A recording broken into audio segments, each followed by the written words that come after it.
Working offshore near Santa Barbara, and I was beginning to have fun. Using the scooter was like flying.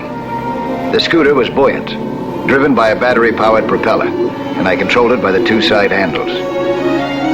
Speed ranged from 4 to 9 knots, and maneuverability was unlimited. It was designed to make a skin diver's life happy.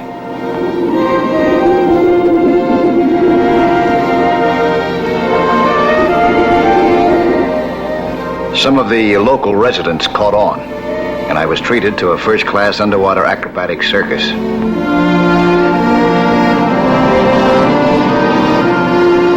Then a giant manta ray got into the act. Took one look at me and left under full steam. It reminded me I better be about my business too, so I headed for the surface. I broke through the water's surface and gave a small swimmer the scare of his life. He wasn't waiting for explanations, so I followed him into shore. I didn't know then that this little scare would soon turn into heartbreaking terror.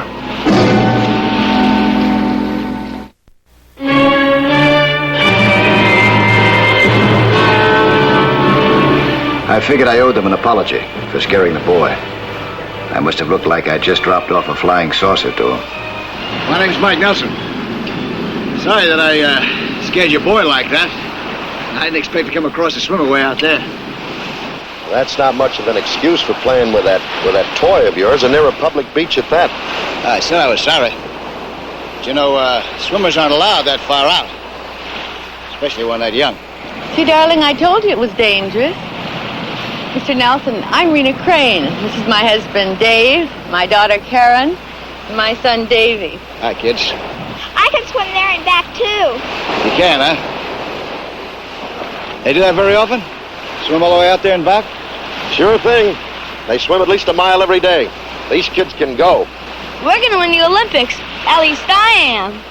What do you mean I'm a better swimmer than you are?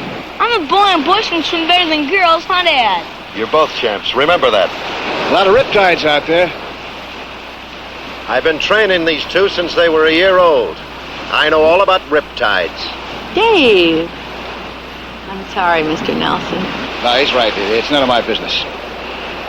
It's nice meeting you folks. I'll see you kids in the 1968 Olympics, huh? Bye. Bye. This was a rocky coast, dangerous for anybody. It certainly was no place to let kids play.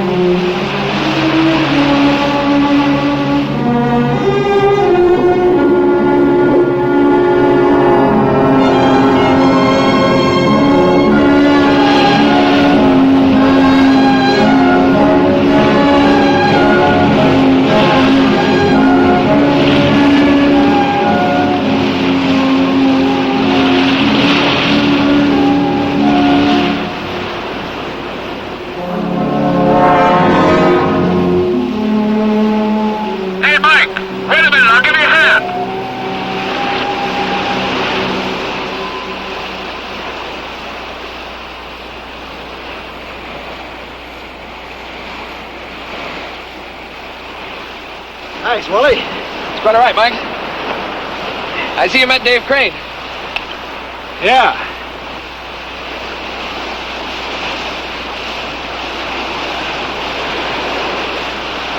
You know him? Oh, yeah. Hey, what's eating him anyway? Oh, Dave's not a bad guy. He used to be a kid football whiz. You know, guaranteed to make All-American. That's so? Well, he busted a leg his freshman year. He never played again. I guess he figures his kids can make up for what he missed. Yeah, I'm afraid that's just about it. Can we go exploring now, Daddy? Where, darling? Just up by the point, Mom. There's a bunch of pirate caves there. And I don't want you to go out there alone. Nonsense, Rena. You have to teach them self-reliance. You kids can go. Thanks, Dad.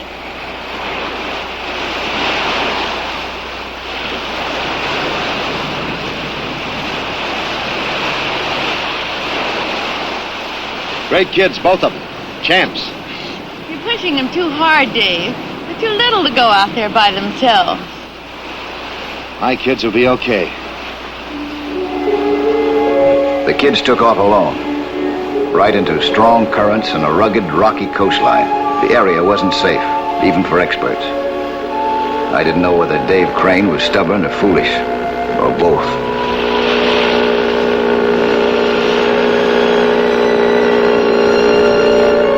Caves are wonderful places for kids, full of excitement and mystery.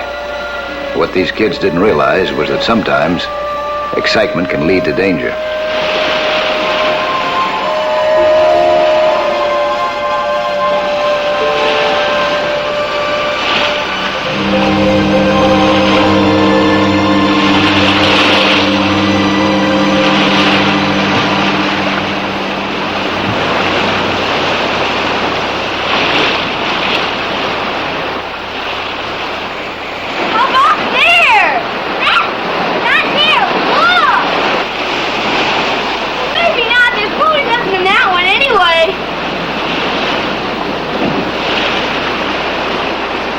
Rena Crane was beginning to get nervous. Maybe her husband was raising 2 Olympic athletes, but to her, they were still just children.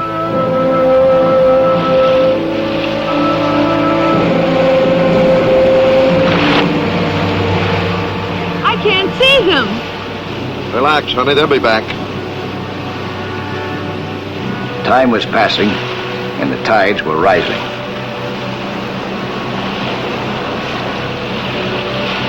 The kids were too busy to watch their paddleboard or to notice the water coming in.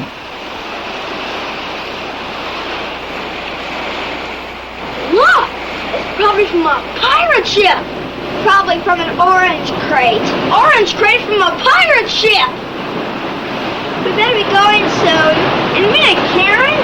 The water's starting to come in a little. Look at this! The waves were higher and harder.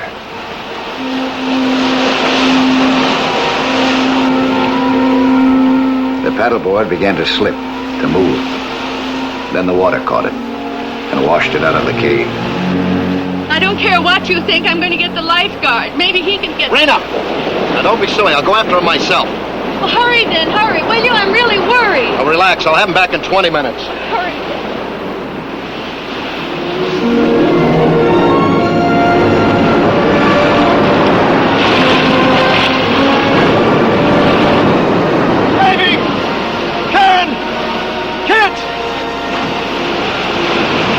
Now even Dave Crane was worried. But his worry came late. Possibly too late.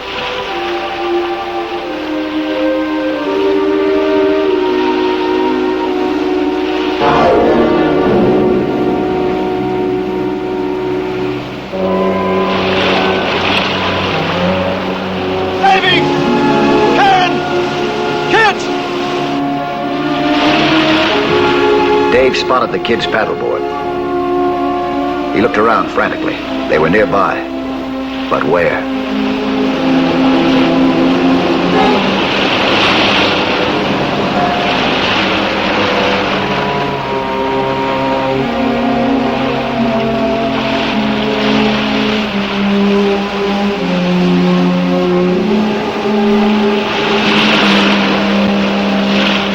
If you'd have been watching the paddleboard when it flowed away. I was digging.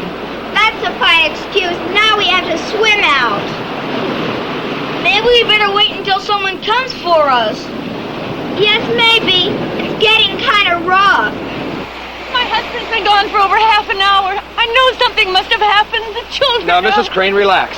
I'm sure Dave found the children right away, and they're just taking their time getting back. But I'll drive out to the point and have a look. Can't I go with you, please? Sure. Hop in. You heard? Yeah. I didn't want her to know, but last year a party of college kids went exploring in those caves. They got caught by the tide. 3 of them drowned. No. How soon does the tide turn up at the point? It turned 10 minutes ago. I better take my scooter. Come on, give me a hand with this stuff. Up here.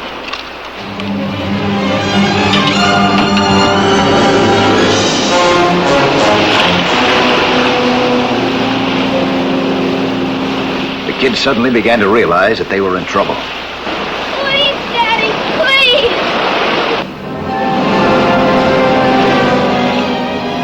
We got the scooter loaded and took off. It was 2:45. The tide was coming in, which meant rough water. But with the scooter, I'd be able to do a lot of things that a man swimming couldn't. And I'd do them faster, too. The time was 2:56. The tide was visibly higher. I knew this area pretty well. There were a dozen places two adventurous kids could get to and get into trouble.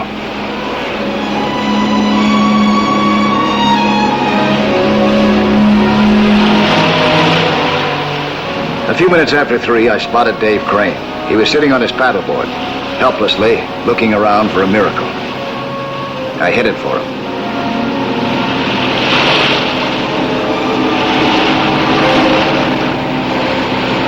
Where'd you find the paddleboard? Over by that rock. It must be one of those 4 caves. You stay here in case I need you. I'm gonna take a look. Don't tell me what to do. I can take care of myself and my kids. I couldn't talk to him. He was angry and scared. And I made him do something stupid. He dove for the caves.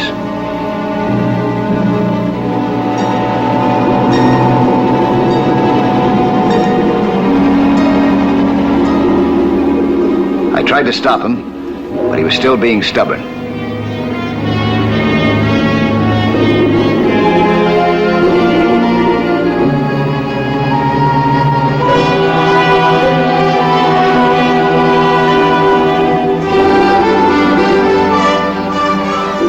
He didn't have enough air, but he went into the first cave.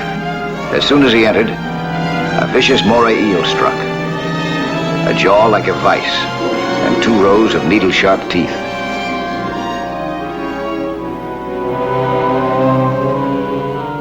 I managed to cut the eel loose, and I started to haul Dave up to the surface. Dave would be okay, but it was 10 after 3. I could feel the force of the incoming tide as time ran out. Daddy, it's still coming in. The sand's all covered. Don't worry. We still have a lot of room left. You climb up there. What about you? I'm Audrey. You're going up there first. Dad told me to take care of you. Now go on.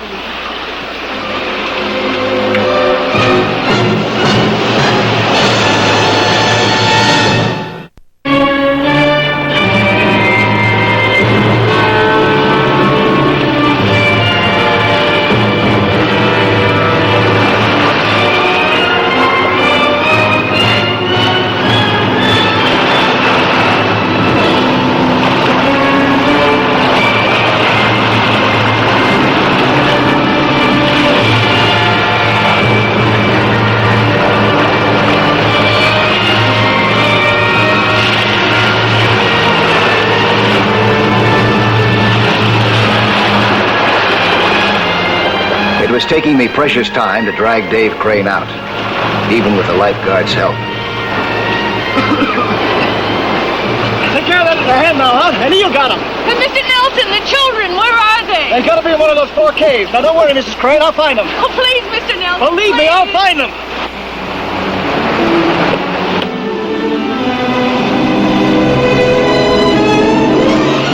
It was 3:10, and I was just beginning to search for the kids. I knew there were 3 other caves besides the one that we'd been in, but I didn't have the slightest idea which one held the 2 kids.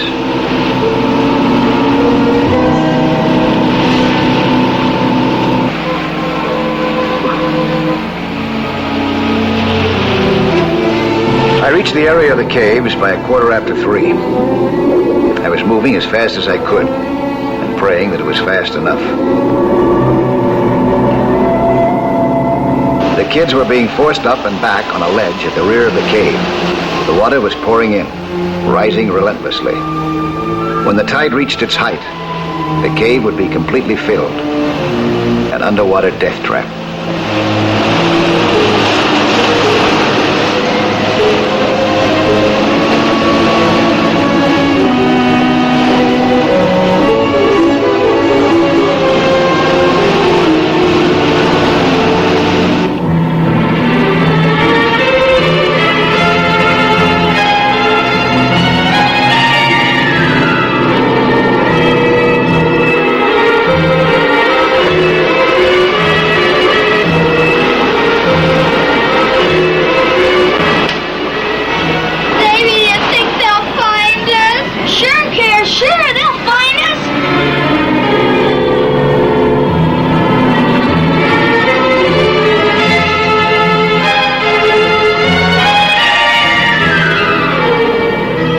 this one.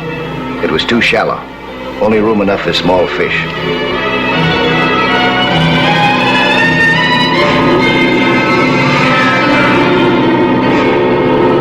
I'm scared.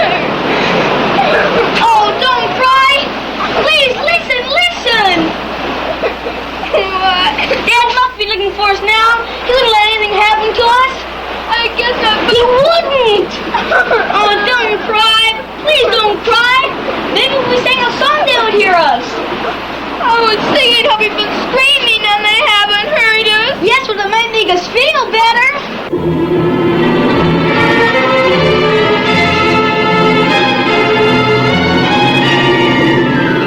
After one look at the second cave, I ruled that one out, too. It was full of undisturbed marine life.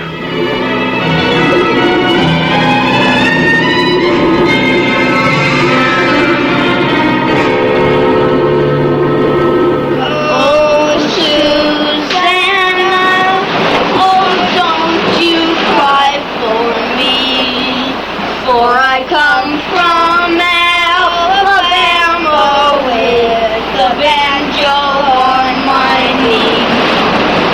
Oh, it rained all day, the night I left, the weather was so dry, the sun so hot I froze to death. Susanna, don't you cry. This was it. The last cave. They had to be in here, or my search was hopeless. It was almost 3:30, almost high tide. I think I was praying as I headed inside. Too late.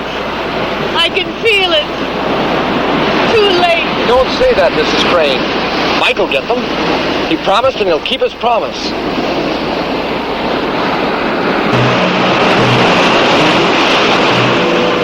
I surfaced inside the cave, and there still was a surface and air. This had to be the one. It's Daddy! Hi, kids! No, it's Mr. Nelson. Where's my dad? Well, we've both been looking for you. I was just lucky. I happened to find the right cave first. But if I hadn't, he sure would have. Yeah, I know that. All right, now listen, kids. I'm going to have to swim underwater with you in order to get you out of here. You're going to use my diving line, you understand? But I've only got one. I can only take one of you out at a time. You go first. He's right, sweetheart. Ladies first. Come on over here now, please. Now listen, darling. Come on. Quickly. That's it, sweetheart. Here. Now you put this mouthpiece in your mouth, huh? Now, suck in and out. Like that. Not too hard. That's fine, sweetheart. That's right. And if you get any water in your mouth, when you get in the water there, you blow hard on it like this. Like that, huh? You got it, sweetheart? Yes. Okay. Remember now, you can't breathe through your nose, just your mouth. I'll be back by the time you count 150, okay? Okay. All right, big boy. We're going to hold tight. Here we go. Hey! I had 2 face masks, but only one diving lung.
Cranes weren't half as scared as I was.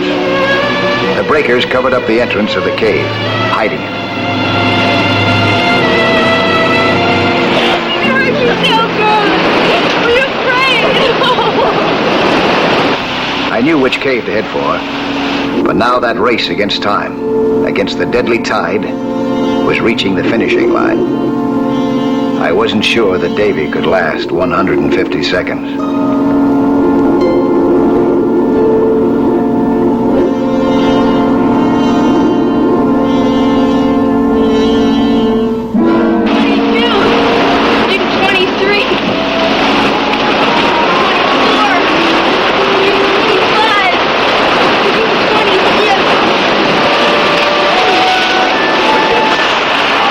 I surfaced.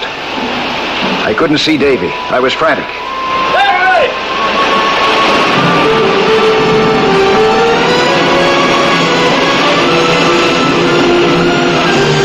I dove through foam and breaking water.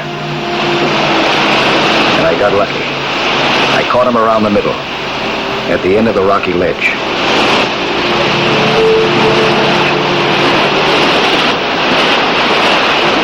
Hiya, Davy boy. I saw a lot of water. Yeah, I know, sweetheart. Now listen, you remember what to do? Yes. All right, what? Open up, close my eyes, and hold on to him. That's right here. Now put this in your mouth all the way. You get any water in it? Blow hard, huh? Okay, hold on now. Here we go, hold tight. Here, let's come around here, boy. Take a hold now. You got me? Real tight. Here we go.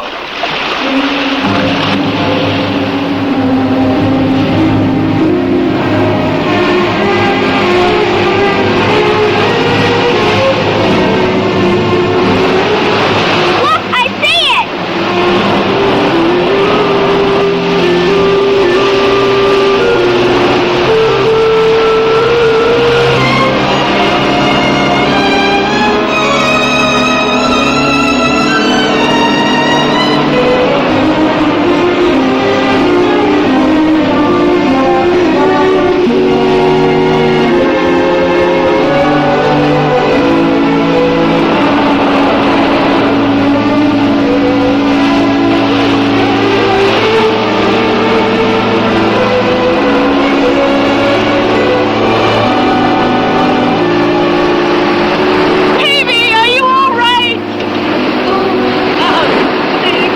Here's a towel for you, son.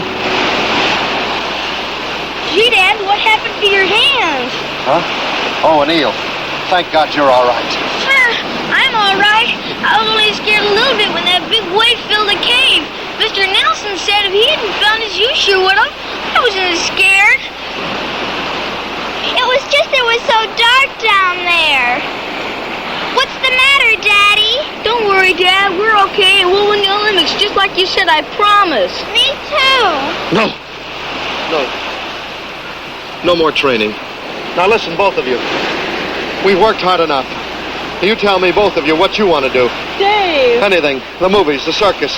Karen, you wanted a bike. And Davy, that model train kit. No kidding? No, Davy, no kidding. Your dad's not kidding at all. Listen to that. Those kids are going to be spoiled rotten now. Crane can afford to go overboard a little, now that he's stopped being a coach and started being a father.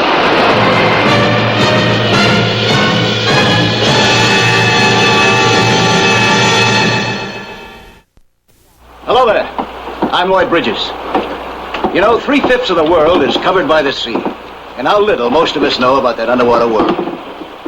Go below with us again next week, huh? For another thrilling adventure in Sea Hunt.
Juan Carlos Avila and his wife were enjoying a weekend cruise off the coast of South America. Their pleasure trip was interrupted by the sight of a raft drifting aimlessly on the sea.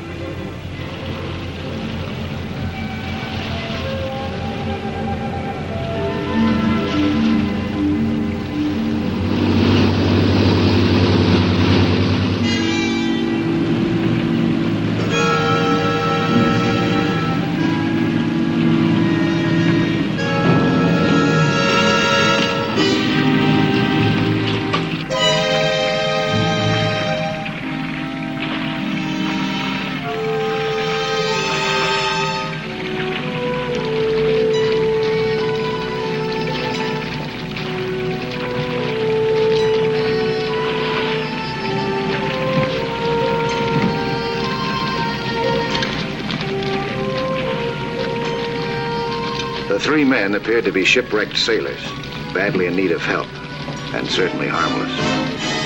They weren't.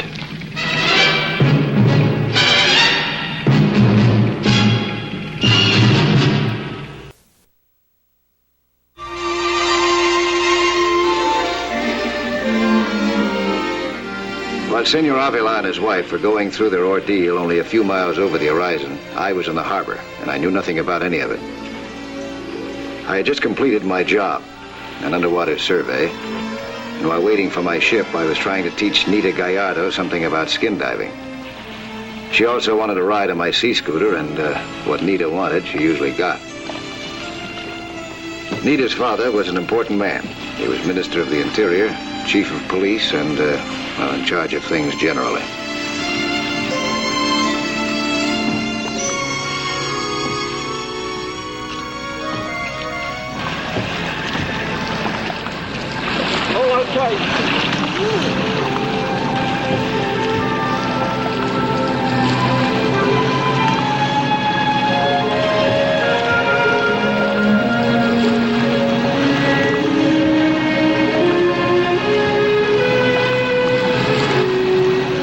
It was a lot of fun. A big improvement over the old-fashioned bicycle built for two.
How'd you like it? It was wonderful, just like you.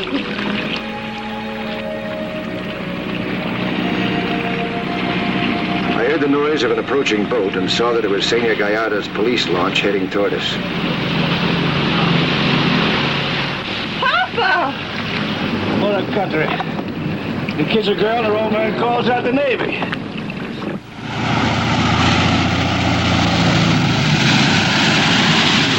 Gallardo was looking grim, and Nita assumed that his expression had something to do with us.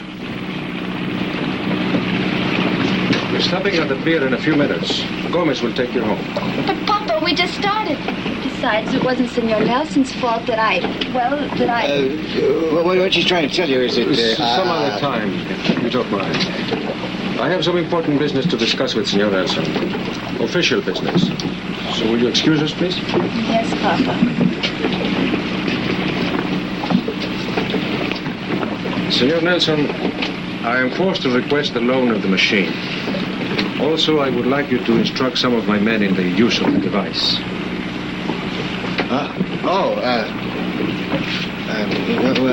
What do you mean? What's this all about? A matter of the greatest urgency and most confidential. He told me about the kidnapping. Avila was an important foreign diplomat. He and his wife were being held hostage by 3 convicts who had escaped from a penal island off the coast. The convict leader, a man named Costa, was a vicious murderer, and the other 2 men were also hardened criminals. Gallardo had been in radio contact with Avila's boat, the Santa Rosa, and he now knew Costa's terms. Costa wanted fuel, arms, ammunition, money, and freedom from pursuit or interception as his price for the lives of his prisoners. Gallardo was to leave this stuff on a reef and then withdraw. Costa would pick it up at dawn and deposit Senor Avila's wife on the reef unharmed. Later, 30 miles beyond, and at the limit of Gallardo's territorial waters, Costa would set Avila himself adrift in a life raft. But Gallardo was afraid that Costa would kill his prisoners as soon as he received his supplies. I asked him how he knew that Avila and his wife weren't already dead. I made a bargain with Costa. I must speak with Avila himself regularly. Otherwise, our planes would blast the Santa Rosa to bits. Now, it's time to make the test.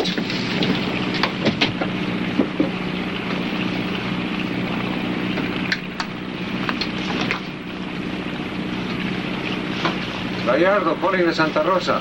Gallardo calling the Santa Rosa. Come in, Santa Rosa. What do you want? A word with Senor Avila is agreed. Put him on.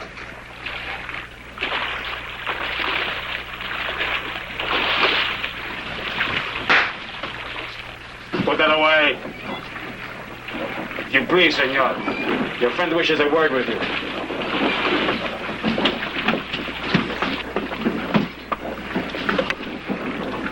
Avila speaking. You are all right, senor? You and the senora? Yes, they haven't harmed us. Then all will be well. Try not to worry, my friend. We have great confidence in you. Many thanks. I will be talking to you in 1 hour again. Adios. Hasta entonces. Adios. Well done, senor. In an hour from now, with luck, you may still be alive to speak again. The job called for highly trained frogmen who could pull off a well-rehearsed commando-type operation. But the time needed for training and rehearsal just wasn't there. My 2 pupils were tough, brave men and good swimmers. But they'd only had minor experience as skin divers. Gallardo and I planned for them to approach the Santa Rosa underwater after dark and to use the sea scooter. Then they were supposed to board the boat before Costa could kill his hostages. 2 brave men against 3 desperate convicts. I didn't like the odds.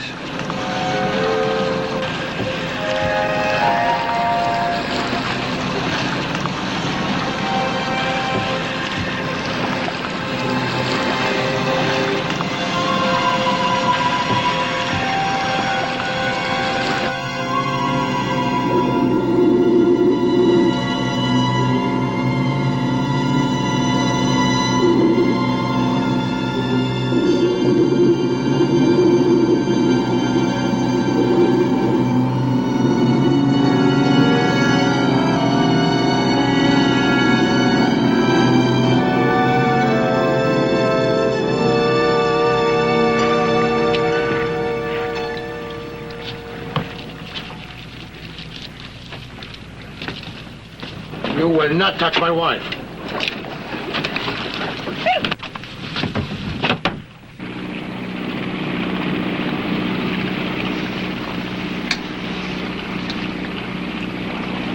Gallardo calling the Santa Rosa. Gallardo calling the Santa Rosa. Come in, Santa Rosa. Let him go.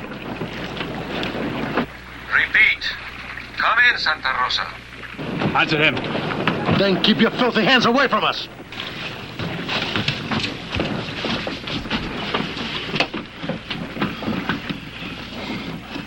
Avila speaking. Adios, gracias. You are all right? For the moment. Tell me, how long will these scum live if you do not hear my voice? A few brief minutes, senor. As long as it takes for a plane to reach them and rip them to pieces with the bullets. I have the boat on our radar screen at all times. Muchas gracias, amigo. Until we speak again. My wife and I are going below. If you try that again, I will refuse to answer the radio.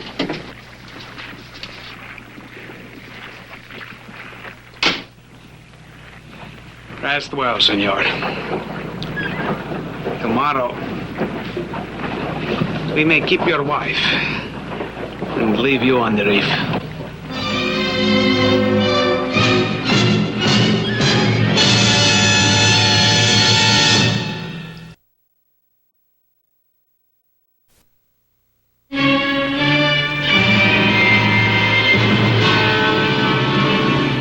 Luis and Paco were both too inexperienced, and the time at hand was too short. Still, in a few hours, they were going to be gambling their own lives and the lives of the Avalas.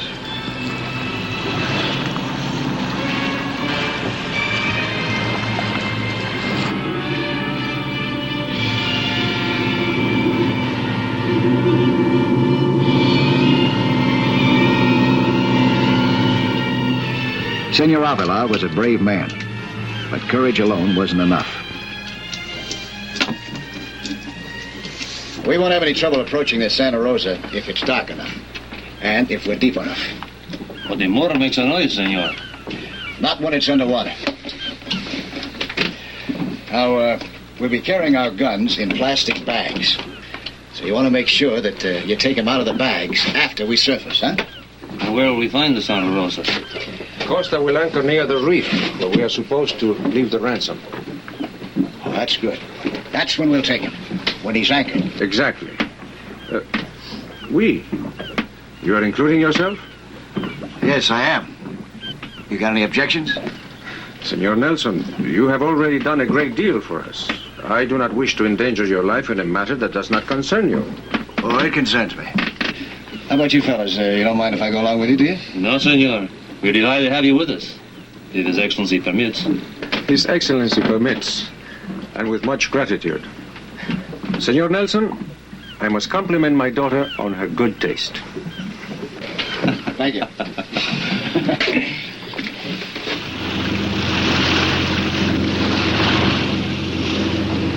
Your friends are in good health, I tell you.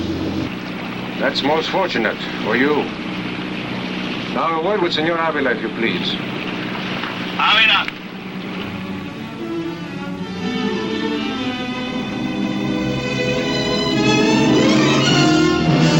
He stopped. About 3 miles due north. That means that he's about a quarter of a mile the far side of the reef. Good. How close do you want us to take you? Well, as far as you can without letting him spot us. Half speed ahead. No lights, no smoking, and keep it quiet.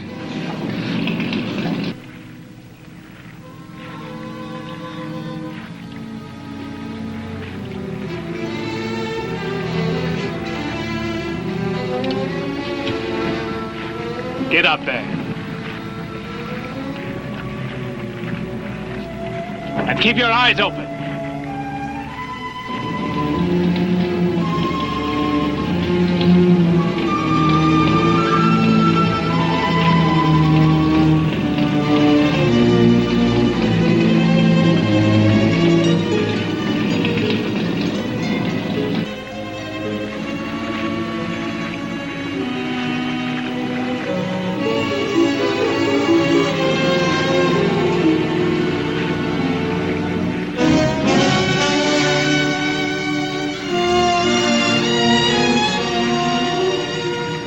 Dangerous. They could be coming up on the far side of the reef.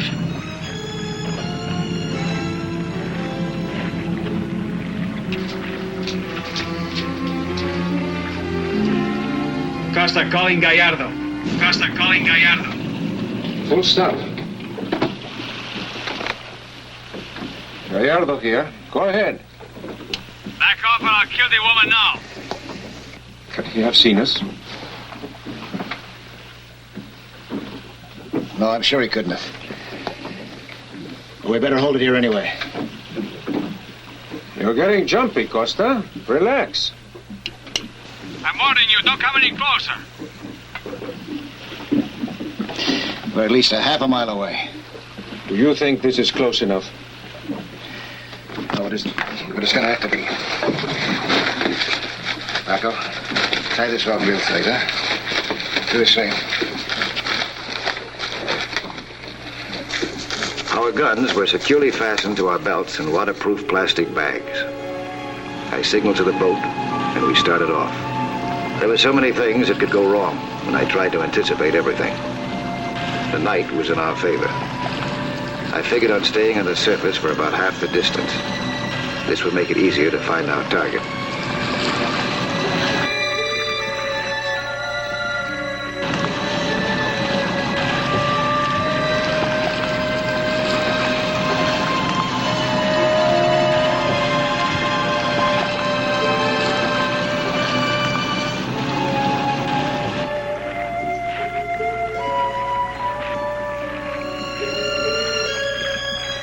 I wondered about the people for whom we were risking our lives. None of us had ever seen them, but we had all heard Avila talking to us, probably with a knife in his back. He had courage. I knew that for sure. I began to wonder what he looked like, and I told myself that was silly. It wasn't important. And I realized that it could be very important.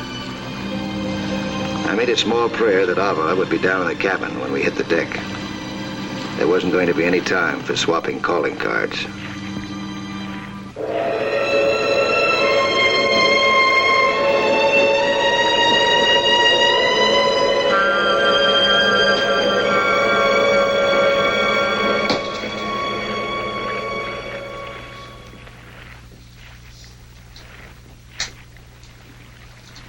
Avila, come up. Gallardo wants to talk with you.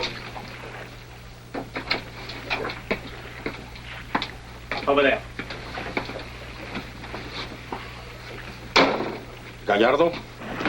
There was no call. I wanted you up here, close at hand. You know, Avila, animals can scent danger. Do you believe that there are men who can also smell its approach? I believe that you are an animal, if that is what you wish to know. I will enjoy killing you. Oh, you have such great courage. Right now you're holding all of it in your right hand. Now you're twice as brave. Juan Carlos, I beg of you, do not provoke him. Oh, the senora has a voice. Good. Before this is over, I will have the pleasure of listening to her. Beg and scream. What is that? No. Not yet, senora. I enjoy watching you on your knees, begging.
Signaled me that something was wrong, and we surfaced at once.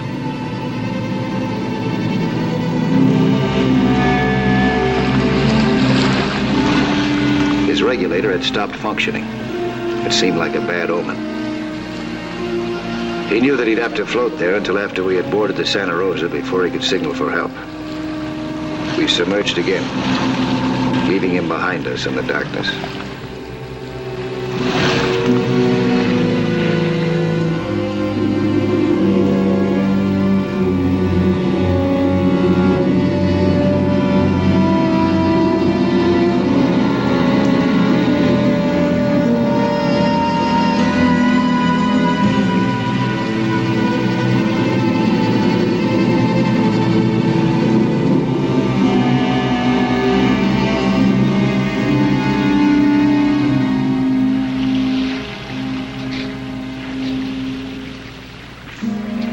As we got closer to the Santa Rosa, the danger of detection increased. We were almost almost directly beneath the Santa Rosa, and I was worried that the noise of our bubbles might give us away.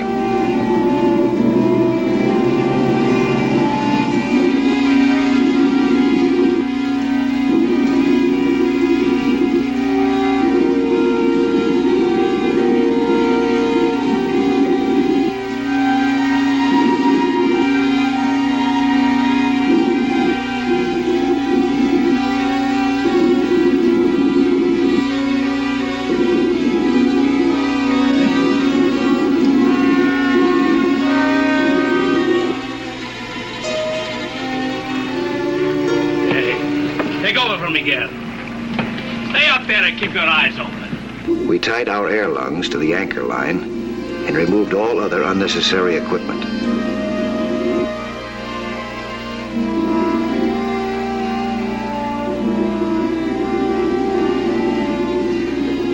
When we were ready to make our move, we surfaced.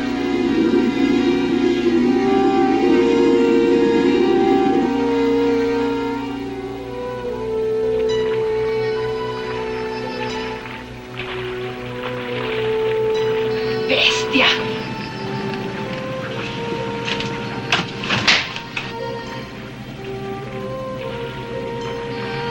No! Let go of me!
Sí, señor.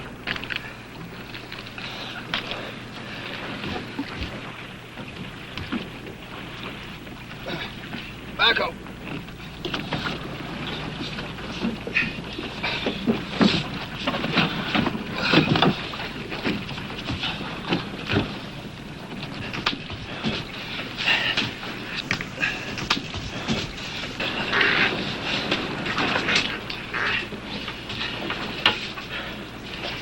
Nelson calling Gallardo. Come in, Gallardo.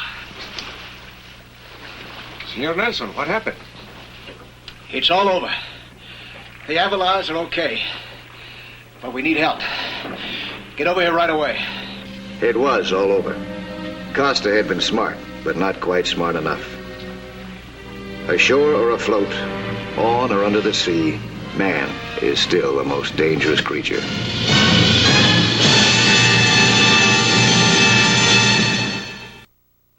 Hi there. I'm Lloyd Bridges. Skin diving is certainly a lot of fun, and it's full of adventure. See some more of it again next week, huh? When there'll be another excursion into that fabulous underwater world of Sea Hunt.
morning last February, the peaceful island of Todos Santos, off the coast of Baja California, was hit by a violent storm.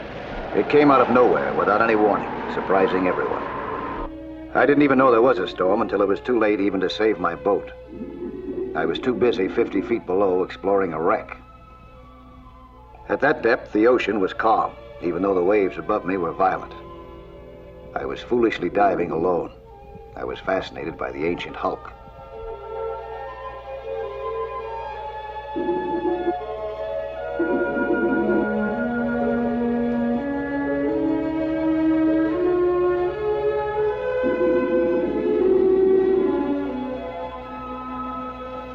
The storm increased in intensity. Dwellings along the coast were flooded. Trees were broken and uprooted. Small craft were swamped before they could reach safety.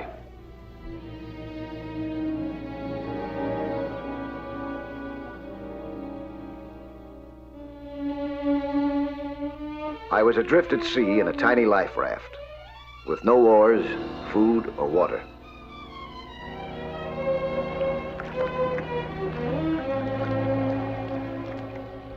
It looked like I was going to have company. There would be 4 of us now to struggle for our lives against the angry sea. These 3 were survivors of another wreck.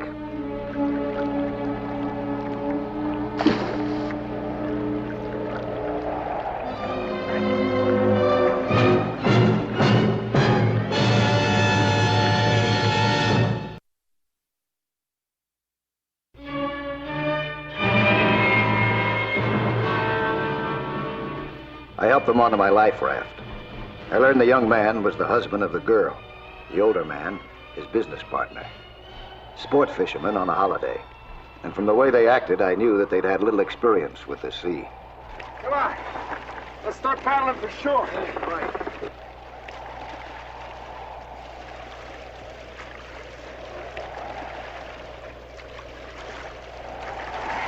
You're paddling in the wrong direction, huh? Well, let's paddle in the right direction.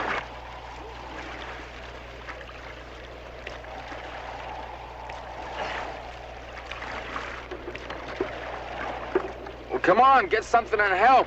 It'll be dark soon. What's the matter with you? You want to sit out here in this raft all night? No, but we might have to. Well, not if you do something. You want to listen to me for a minute? Vince! During the war, I was in UDT. I've been stranded in these rafts before. All right, then tell us what to do. But let's not sit here and wait. Let's do something. Let's think first, huh? That's the first law of survival. Now, we gotta save our strength. We might need it. There's no need of paddling when the wind's against us. We can't see land. She's shivering. Why don't you put your jacket around her, huh? Okay.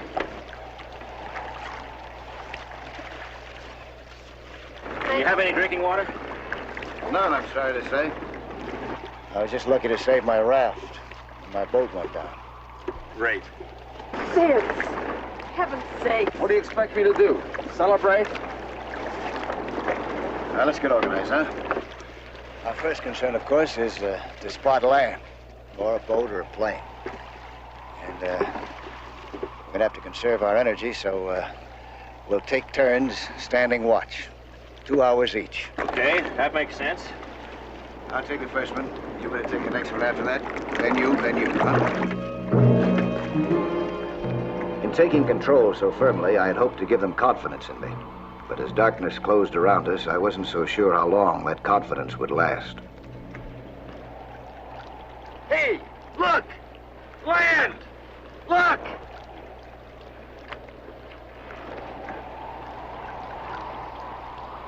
Must be 10 miles away, though. We're drifting away from it. Here. Now's the time to paddle.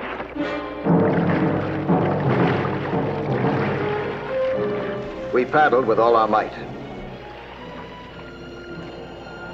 After a while, all 4 of us tried our hand at it, digging into the choppy water desperately. It's no use. We're getting further and further away. Oh, the tide's carrying us out. No, it's not the tide, it's the wind. Blows this raft around like a sailboat. We're drifting out to sea. I'm gonna make a sea anchor. Maybe that'll keep us here. Mind if I borrow these? Go ahead. What's a sea anchor? Works like a parachute. Drags against the water. Hand me that line, huh? Well, it's not very pretty, but it's the best I can do.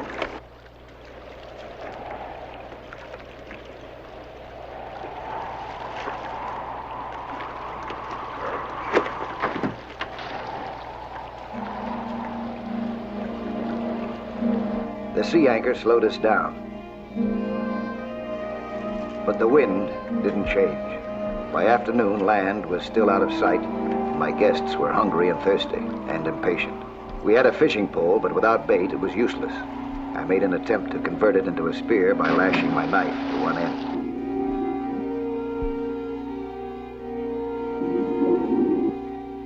Without a gun to propel my spear, I had to get close to bag even a small fish. I saw plenty of fish, all close to the bottom.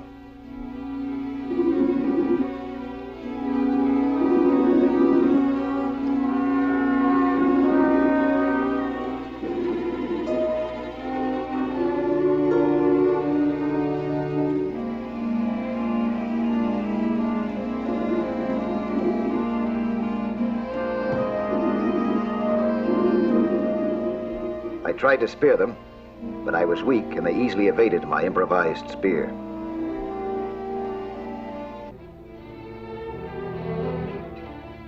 Suddenly, I noticed a big shark circling me at a distance. Sharks seem to have a keen sense of knowing when a diver's in trouble. Spearing a fish would release blood, and even a tiny drop of blood could excite a shark. I had to switch to my emergency supply of air, but we were so hungry I had to take the chance. With my eyes on the shark, I kept after the fish. I felt a tug in my throat. My air was completely gone now. My head began to buzz eerily, but I got that fish.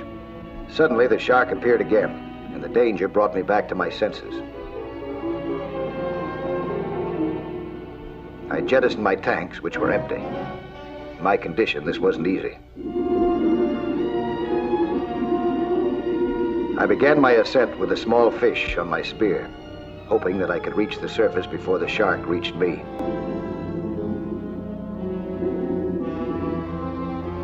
Come on, try it. Huh? That's good. Oh, I don't want any. Bench? A lot of people eat it raw like this every day. Well, it's not bad, really. How long can a person go without food? Oh, about 3 or 4 weeks. You gotta eat this to build up strength. Well, I'll save it for you. Change your mind soon enough. The morning of the third day found us still at the mercy of that offshore wind. The thirst was like sharp gravel in our throats, and the hunger like bayonets in our bellies. But I had to appear confident to keep the others from going to pieces. Mike. Yeah?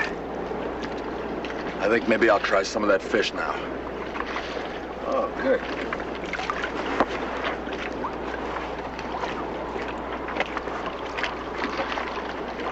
Hey, what happened to it? I threw it overboard last night on my watch.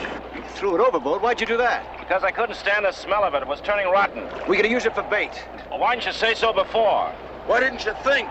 Because I'm thirsty, worn out, and fed up. Well, how do you suppose we... Wait a minute, take it easy.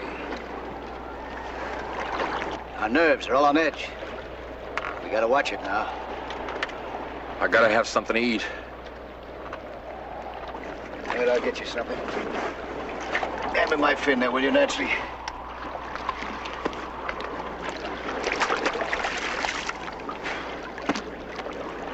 I'll get us all something. Hand me my spear when I get in the water, huh?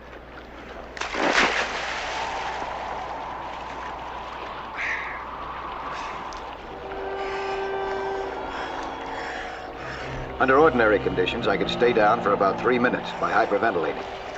But the second I started my dive, I realized that I was in trouble. I didn't have my usual strength or coordination. I had to force myself to go deep enough. Then I saw him again, the same shark. He kept following our raft, biding his time. I was so hungry I just didn't care. I went after the fish. I had less than a minute to spear a fish, so I tried my luck on the first one that I saw. A small sheep's head. It darted away, but I got it. My time was up and the shark was getting ready to strike. It was lucky for me that sharks are cautious.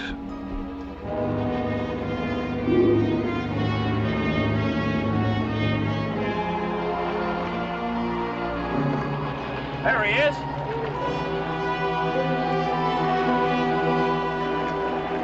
He's in trouble.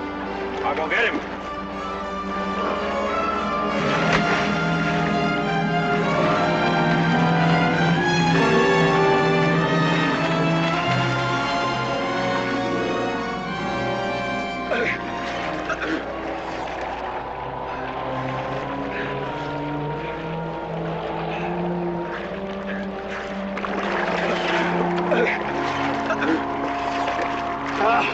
Can you get aboard all right?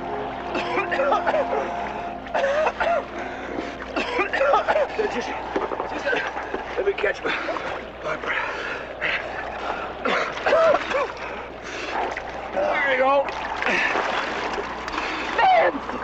Vance! Vance, what are you doing? Here, give me there.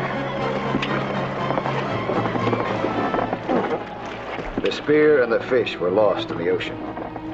So was our hope. You lost the fish. And the spear, too. I couldn't help it. I couldn't help it. I'm ashamed of you. Ashamed. Honey. Don't touch me. Don't ever touch me again.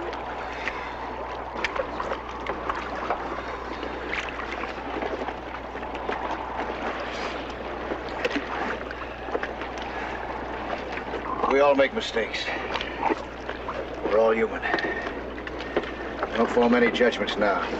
Wait till you get back home. Home?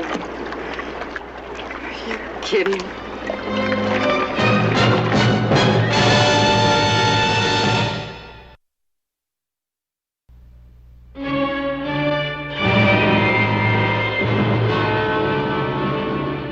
The fifth morning found us still in the grip of the unrelenting westerly wind, with no sign of shore or ship.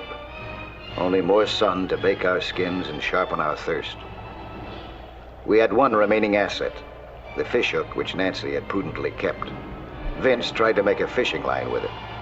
It seemed hopeless, but without food, I estimated our resistance was good only for 2 more days. Ed! Spit that out! Spit it out! No, it's okay, Mike. It's good. Good! What do you mean? What are you talking about? I told you you'd kill yourself! No, I won't, Mike. I've been drinking it for 2 days. It's not salty. Now leave me alone, will you? Stop it! You stay put, or I'll let you have it. Oh, Mike, I tell you, it's fresh. There's an underground spring there from the bottom. Try it for yourself and see. He's sick. Of course he is. Oh, please, I've got to have a drink. Ed, stop it! You can't talk with him. Come on, we're gonna have to tie his hands. Give me that line. You're trying to kill me. You got some water and you're trying to keep it for yourself.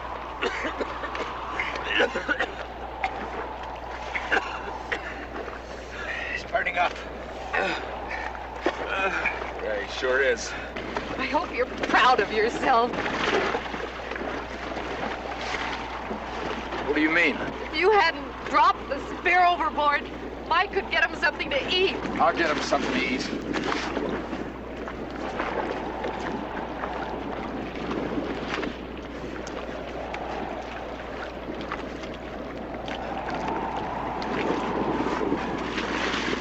How pathetic can you get? She's right, Vince. It is hopeless for that. I'm gonna make another dive. Maybe I can find a lobster down there. There's something anyway, at the bottom.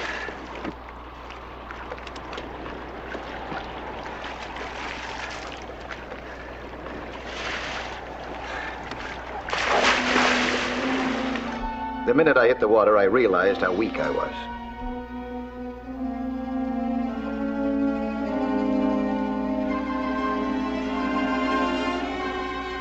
There it was, crystal clear. A beautiful landscape with a king-sized octopus guarding it. A deluxe dinner for all of us. I tried to reach it, but I was too weak to fight the pressure. I had to surface if I wanted to live.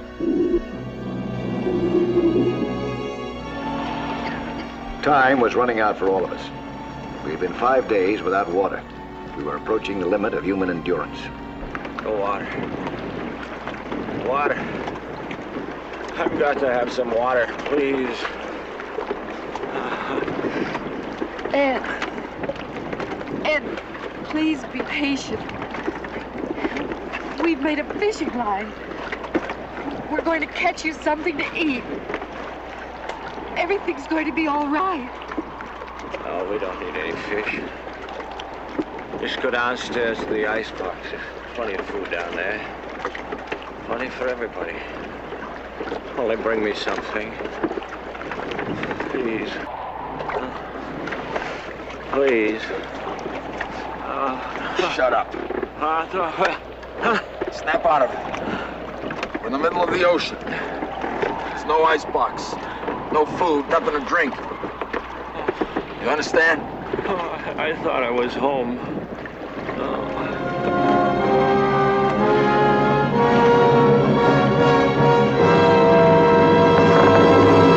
Wind. It's shifted. It's blowing to the north. North? We want to go east. This might be just as good. What do you mean? There's an easterly current to the north of the island. If we can get it, it'll take us there. We gotta catch it. Here. Give me a jacket. What? Your jacket. What? Give me it. We'll make a sail out of it. We haven't got a mast. Yes, we have. We began to sail northward. A ridiculous spectacle that looked more like a scarecrow than a sailing vessel. But it wasn't funny. Our pace was far too slow. And I was too weak to make like a mast for very long. Vince was able to stand the gaff better than I. Obviously, he was trying to prove something.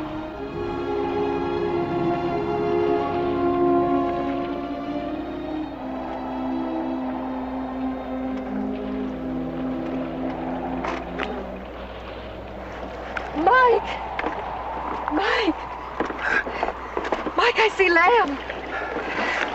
Where? There.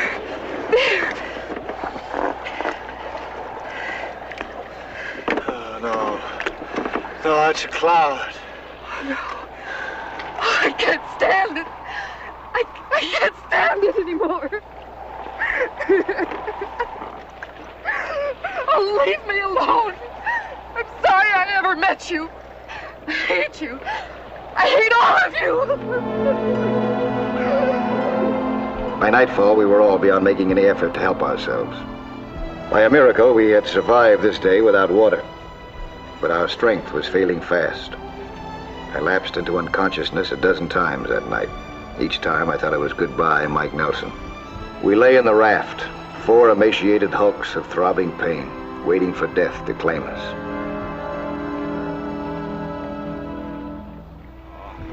Dawn broke, the 6th day. Somebody please help me.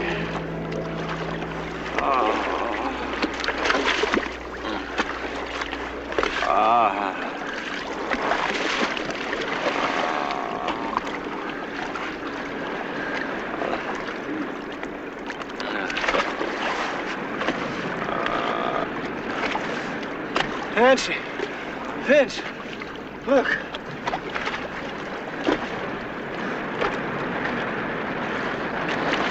It's the north shore of the island. We caught that current. Tide is bringing us in. Let's paddle ashore. Now those breakers. They'll dump us all overboard. We'll drown.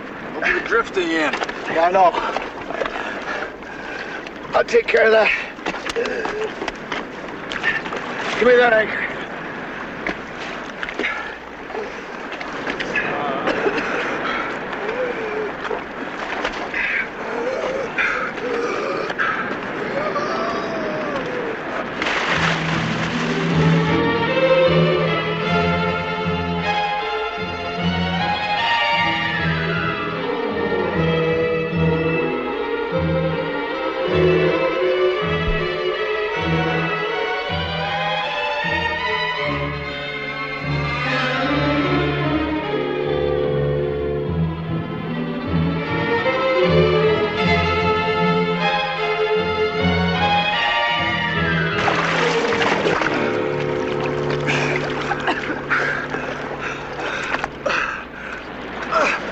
I lost my flipper. One of them. Oh, well. I think that'll keep us here. We'll be safe now. Why doesn't someone see us? There's nobody around.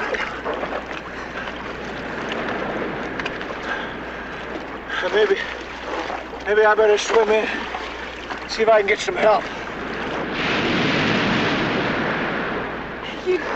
You'd never make it. Not through those waves. I'd swim under them. Under them? Yeah. That way, I'd have enough strength. It's calmer down there. No, we can't let you. He's dying. I gotta get a doctor for him. Wait a minute. Let me try. This is my racket. You stay here. Maybe she'll need your help. I swam below to avoid the breakers. Now and then I had to surface for air.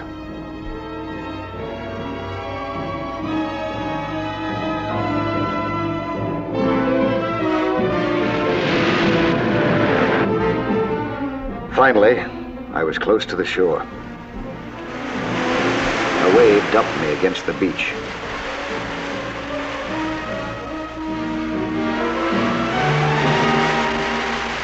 I had no strength to climb to safety. Fortunately, a local fisherman found me.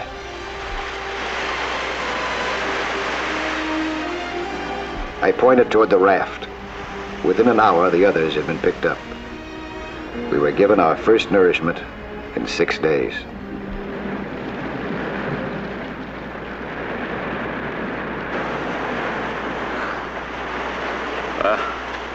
Well, we made it. You bet we did. Oh, I sure didn't help matters any. Now, don't blame yourself for that. No, I shouldn't have gone to pieces that way. You stuck it out. You didn't crack up. Only because I know the sea. I'm used to it. You're not.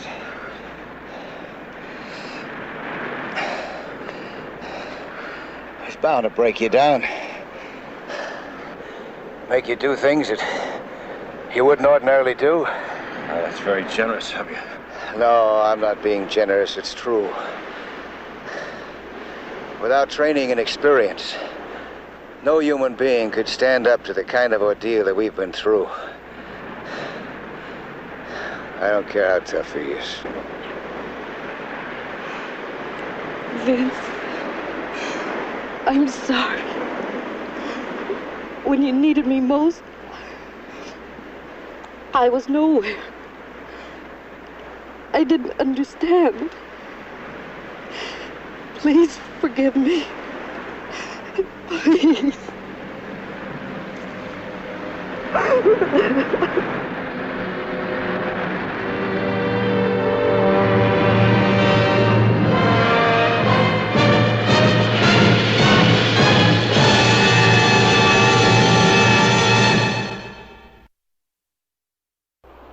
Hello there.